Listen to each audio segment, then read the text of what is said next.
Hello everyone મિત્રો, સાઈ કિચનમાં તમારું બધાનું સ્વાગત કરું છું। તો તમે જોઈ શકો છો કે આપણે હવે રસમલાઈ કેક બનાવીશું। તો મેં જો આ લીધું છે પ્રીમિક્સ છે, તો વનીલા પ્રીમિક્સના 2 કપ મેં લીધા છે, યાની 400 ગ્રામ છે। તો તે પાણી નાખી અને આપણે સારી રીતે એને મિક્સ કરીશું। મિક્સ કરી અને હવે એની અંદર 2 ટેબલ સ્પૂન ઓઇલ નાખીશું, મતલબ તેલ નાખીશું।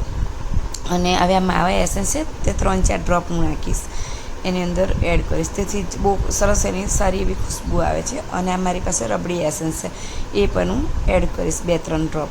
તો તમે એને પણ જોઈ શકો છો કે કેવી રીતે હું એડ કરું છું। મેં તો ડાયરેક્ટ એડ કરું છું કે જ્યાં આ કેક જવાની છે ત્યાં એવા મારા સંબંધ સારા છે એટલે। અને જે આ ગોલ્ડન યલો લિક્વિડ કલર છે મારી પાસે, એ પણ મેં 3-4 ડ્રોપ નાખ્યા, જેથી કેકનો કલર એકદમ યલો ને સરસ લાગે છે અને ખુશ્બુ એની બહુ સરસ એવી આવી રહી છે। તો મારું બેટર રેડી છે। હવે મેં ગેસ પર તવી 5 મિનિટ ફ્રી હીટ કરવા માટે મૂકી છે। અને અહીંયા જે મેં ટીન લીધું છે એની અંદર હું કશું પણ લગાવવાની નથી, કારણ કે મેં એની અંદર ઓડિકો બેગનું પેપર કટ કરીને મૂકેલું છે। હવે બેટરને મેં કોટ કરી લીધેલું છે, તો તમે જોઈ શકો છો। અને વચ્ચે આવી રીતે ચમચી યા પેચુલાથી તમે કરી શકો, જેથી એ ડોમ શેપ ના આવે, એટલા માટે। હવે મેં કેક મૂકી દઈશ। તવી મારી પ્રીહીટ થયેલી છે અને ગેસ ઓન છે। હવે તપેલીથી મેં ઢાંકી દીધો છે। 40 મિનિટ થઈ ગઈ છે। 40 મિનિટ બાદ તમે જોઈ શકો છો કેક મારી સળી નાખી, તો કેક એકદમ સરસ રીતે થઈ ગઈ છે અને સળી ક્લીન આવી છે। તો હવે એને ડીમોલ કરી લઈશું। તો તમે જુઓ, મેં ગરમ ગરમ જ ડીમોલ કરી છે, પણ એટલું કે મેં સ્પોન્જ આગલે દિવસે બનાવ્યો છે, કેક મારે બીજે દિવસ આપવાની હતી। તો મારી કેક સ્પોન્જ મસ્ત છે। અને બાજુમાં મેં રસમલાઈ મેં ઘરે જ બનાવી હતી, તે જ આપણે એનાથી જ આપણે આખી પૂરી કેક બનાવીશું। હવે મેં બાજુની અંદર ક્રીમ પણ ફેટી લીધી છે, એની અંદર પણ ગોલ્ડન યલો કલર આપણે એડ કરી લઈશું, તો ક્રીમનો કલર યલો જ થઈ જશે। તો એ કેકને મતલબ કે એટલી સરસ સ્વાદમાં બને છે કે મિત્રો, અને જો તમે ક્રીમની અંદર આ રીતે કલર નાખો ને મિત્રો, તો બહુ ધ્યાનથી નાખજો, કે જેથી ગરમી હોય છે ને તો ક્રીમ મતલબ એકદમ પીગળવા માંડે છે, ઓગળવા લાગે છે, તો તે ઓગળે ના એનું ધ્યાન રાખજો। હવે મેં સ્પોન્જને એકદમ રેપ કરી અને ફ્રીજમાં મૂકી દીધું હતું 2-3 કલાક લગીને। તો તમે જોઈ શકો છો સરસ રીતે ઠંડી થઈ ગઈ છે। હવે આપણે એને કટિંગ કરી લઈશું। તો એના કેટલા લેયર કટ કરું એ તમે જુઓ, કે મેં 1 કિલોની બનાવી છે, પણ થોડું આમ તેમ કરીને મેં વધારે એડ કરેલું છે, કારણ કે મારા સંબંધ સારા હોવાના કારણે, બરાબર। હવે તમે જોઈ શકો છો કે મેં એક કરીને 4 લેયર કટ કરી છે। તો કેટલી લેયર તમે જુઓ, કેટલી સરસ ક્લીન આવી છે।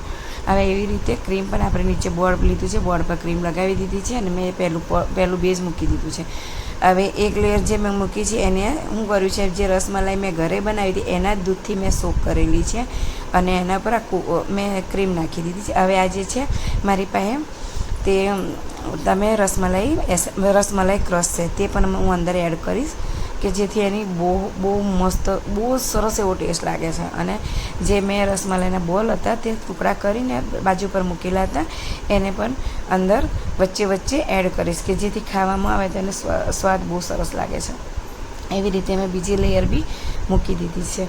તો ફ્રેન્ડ્સ, એવી રીતે પાછી ક્રીમ પણ એડ કરી દીધી, પછી ક્રશ બી નાખ્યું। આ રીતે એવું કરતાં હું 4 લેયર ઉપરા ચાપરી કરી અને 4 લેયર હું એના પર મૂકી દઈશ। સોરી।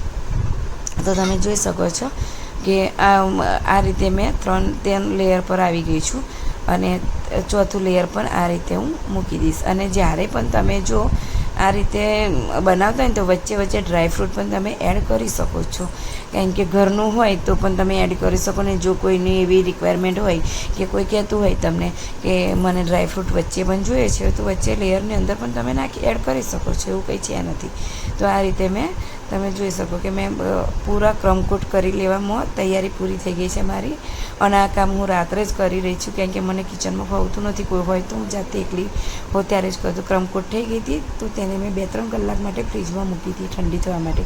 હવે આપણે એને પૂરું આઈસિંગ કરી લઈશું કેકને।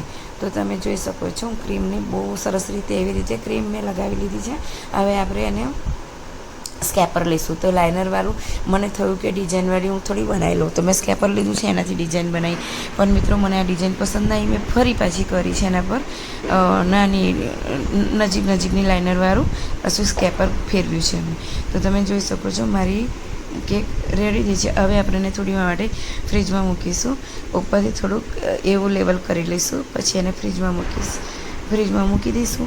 અને મેં વ્હાઈટ ચોકલેટ થોડીક લીધી હતી, તેનું ગનાશ બનાવ્યું હતું. એની અંદર પાણી એડ કરીને મેં ગનાશ બનાવેલું છે, દૂધ નહીં.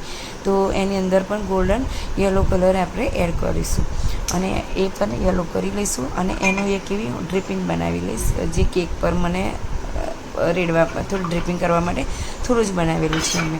તો પાઇપિંગ બેગની અંદર ભરી અને કેકને બહાર કાઢીશું અને બહાર કાઢી અને આપણે એની ડ્રિપિંગ બનાવી લઈશું. અડધા ભાગમાં જ મારે બનાવવાની છે.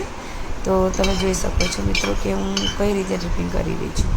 મેં આ જે બધું બતાવું છે ઘરની ચીજોથી જ બતાવું છું. હા, જે અંદર ચીજો કરી છે એ જ માર્કેટની છે અને તે બધી તાજી ચીજો જ મેં વાપરેલી છે. કોઈ એવી વસ્તુ નથી કે મેં ફ્રીજમાં પડી રહી છે ને મેં આ કેકની અંદર યુઝ કરી હોય. તો મેં કેક બહાર કાઢી છે. હવે આપણે એને થોડાક ભાગમાં ડ્રિપિંગ કરવાનું છે, તો હું કરી લઈશ. તો એનો કલર તમે જોઈ શકો છો કે રસમલાઈ કેકનો કલર એવો રસમલાઈ જેવો છે કે નહીં એ તમે મને. અને મેં બાજુ ડ્રિપિંગ કરી લીધું અને થોડું ડ્રાયફ્રૂટ હતું મારી પાસે, પિસ્તા, બદામ અને થોડું કાજુ એવું. તો મેં કાજુ તો નથી લીધા પણ બદામ અને પિસ્તા લીધા છે, કારણ કે એની અંદર બદામ અને પિસ્તાનો બહુ જ એવો સરસ ટેસ્ટ લાગે છે. તો મેં ડ્રિપિંગ કરી થોડું કેકની ઉપર પણ રેડી લીધું છે ગણાશ, અને આજુબાજુમાં મેં ડ્રાયફ્રૂટ લગાવી લીધું છે. હવે એનું નામ હતું તે નામ પણ ડેકોરેશન કરીશું ને મેં જ્યારે ઘરમાં થોડીક એવી ગાર્નિશિંગ બનાવેલું હતું ચોકલેટથી, તે પણ મેં લગાવી દીધું છે. ઉપર ફિનિશ બહુ સરસ રીતે એવી ડેકોરેશન થઈ ગયું છે. કેક મારી રેડી છે મિત્રો.